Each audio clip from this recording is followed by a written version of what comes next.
Nutritional status of allogeneic hematopoietic stem cell transplant recipients and post-transplant outcomes. Hematopoietic stem cell transplantation, or HSCT, is a procedure in which a patient receives an intravenous infusion of hematopoietic stem cells after a short course of chemotherapy or radiotherapy, known as the conditioning regimen. There are two types of HSCT, autologous and allogeneic. In an autologous transplant, the stem cells are harvested from the recipient prior to the conditioning regimen and reinfused into the same participant following the conditioning regimen. And in an allogeneic transplant, these stem cells are harvested from an HLA matched donor and infused into the recipient after the conditioning regimen. The role of the conditioning regimen is to ablate the recipient's own bone marrow and to induce immunosuppression to allow the infused stem cells to engraft. Indications for this procedure include hematological diseases, oncological diseases, genetic diseases, and autoimmune disorders. Malnutrition is a major challenge in this patient population and is associated with poor outcomes. Pre-transplant, the conditioning regimen contributes to GI toxicity and associated side effects. In post-transplant, these digestive side effects may persist, and the development of graft versus host disease may affect nutrition status as well. Overall, these patients are hypercatabolic during the acute phase of transplant and have increased nutrition requirements, but also may experience delayed gastric emptying, smell and taste changes, and changes in fluid and electrolyte regulation, which also contribute to a reduced food intake. Obesity and undernourishment are risk factors for complications in HSCT patients.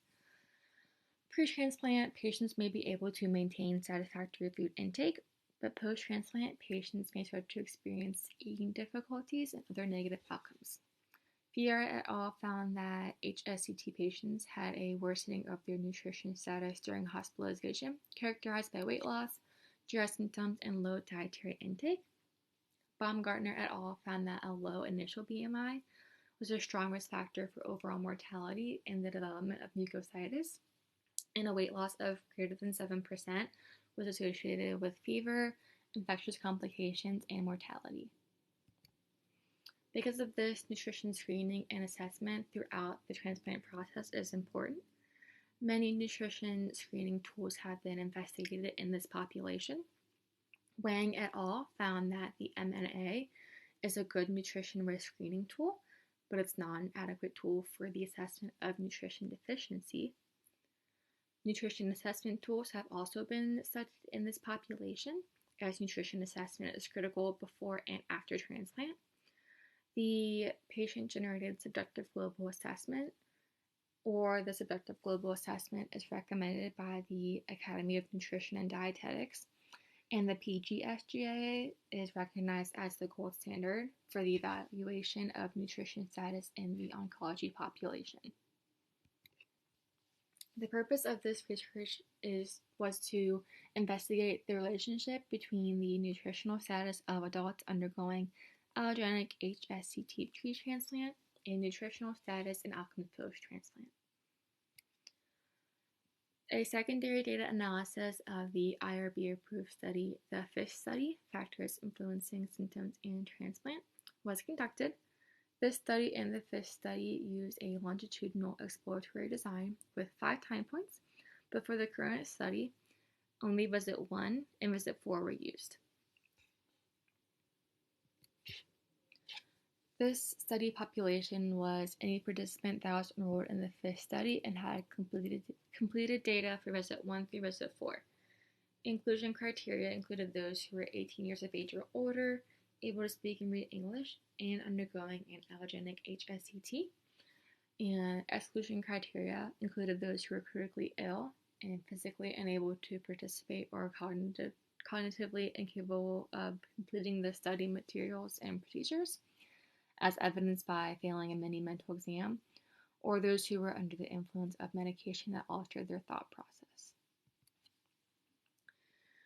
Questionnaires were completed by the participants throughout all 5 visits and obtained information regarding demographics, psychological factors, symptoms, nutrition status, quality of life, and well-being.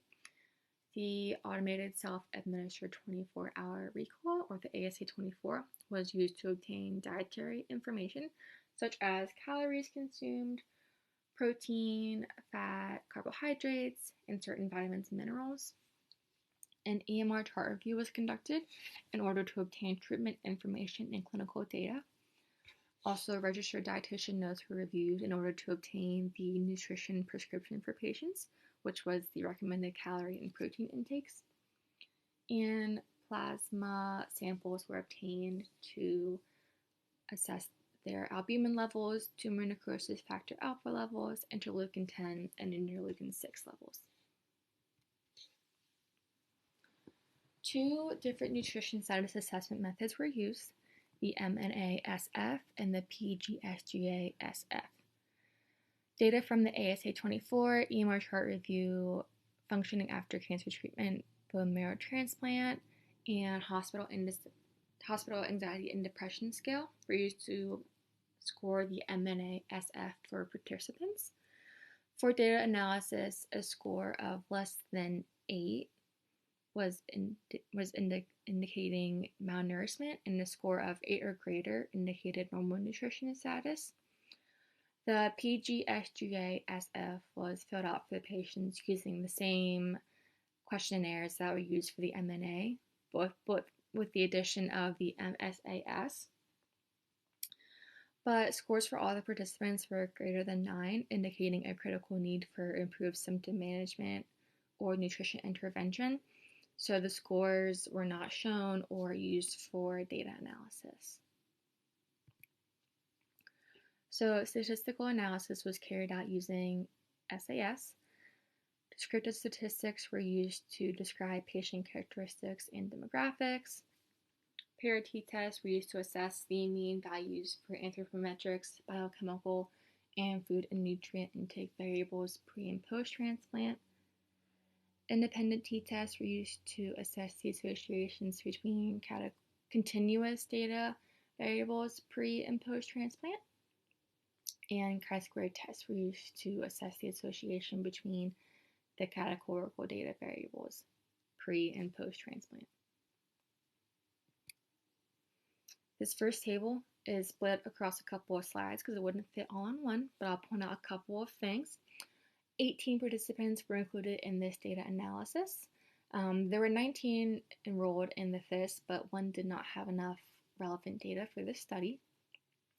55% of participants were female.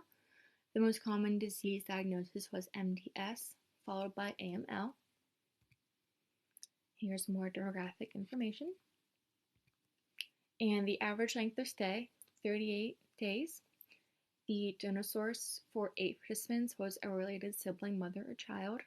For 7 participants, it was an unrelated donor, and for 3, the information was not available. This first table shows the mean values of biochemical and anthropometric data pre- to post-transplant. Post-transplant, albumin was lower, and interleukin 10 was higher. This table shows the comparison of dietary data pre-transplant and post-transplant. So post-transplant, average calorie intake was lower. Calorie intake from total fat and saturated fat were also lower, but calorie intake from carbohydrate was higher. There was a trend for vegetable intake to be lower post-transplant. In post-transplant, 83% of patients were malnourished, as indicated by the MNA-SF score of less than 8. So now comparing measures of overall nutrition status pre-transplant with post-transplant GI complications. So a higher pre-transplant DASH score was associated with greater GI complications, less weight loss, and a higher IL-10. And now measures of energy and nutrient status pre-transplant and post-transplant complications. A higher antioxidant intake was associated with a lower albumin. Now looking at post-transplant measures of overall nutrition status and post-transplant complications. A greater post-transplant DASH score was associated with a greater albumin, shorter length of stay, and no ICU admissions. And a higher MNA-SF score was associated with the greater albumin and no ICU admissions. A greater antioxidant intake post-transplant was associated with a greater albumin, shorter length of stay, and a greater calorie intake adequacy was associated with a greater albumin and a shorter length of stay as well. So overall, optimizing energy and protein adequacy, antioxidant intake, and dietary quality pre and post-transplant was associated with more favorable outcomes post-transplant. While obtaining enough energy and protein is important, consuming a higher quality diet, so more nutrient-dense foods, may also be important in improving short-term clinical outcomes. But optimal dietary intake post-transplant is difficult to obtain due to GI symptoms following transplant, and overall intake often decreases. Patients often report side effects like anorexia, dry mouth, altered taste, and nausea. Post-transplant, patients may specifically have difficulty tolerating more nutrient-dense foods because they're higher in fiber, harder to chew, and have a stronger taste. And it has been documented that patients have difficulty consuming high-protein foods. Because of this, fortified foods and oral nutrition supplements may be indicated to help increase vitamin and mineral intakes and fill nutritional gaps. Registered dietitians play a key role in encouraging oral intake and recommending nutrition support as indicated. But overall, good team communication of nutrition status is necessary.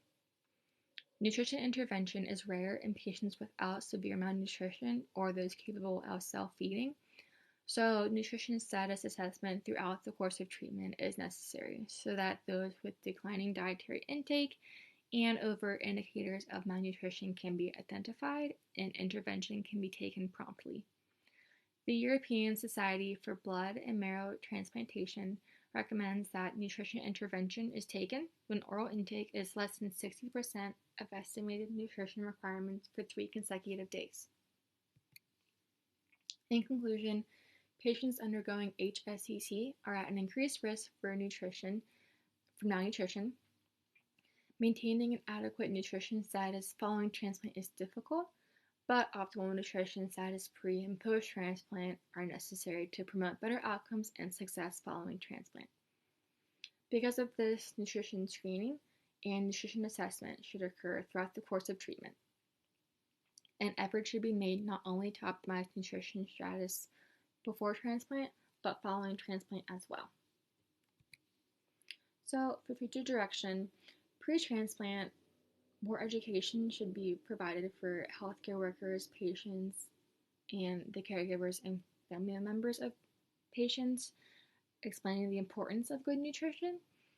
Post-transplant, patients should have closer nutritional monitoring and follow-ups, and hospital food service should adjust their offerings to be more suitable for these patients, so offering foods that are easier to eat when experiencing GI complications and offerings of nutrition supplements.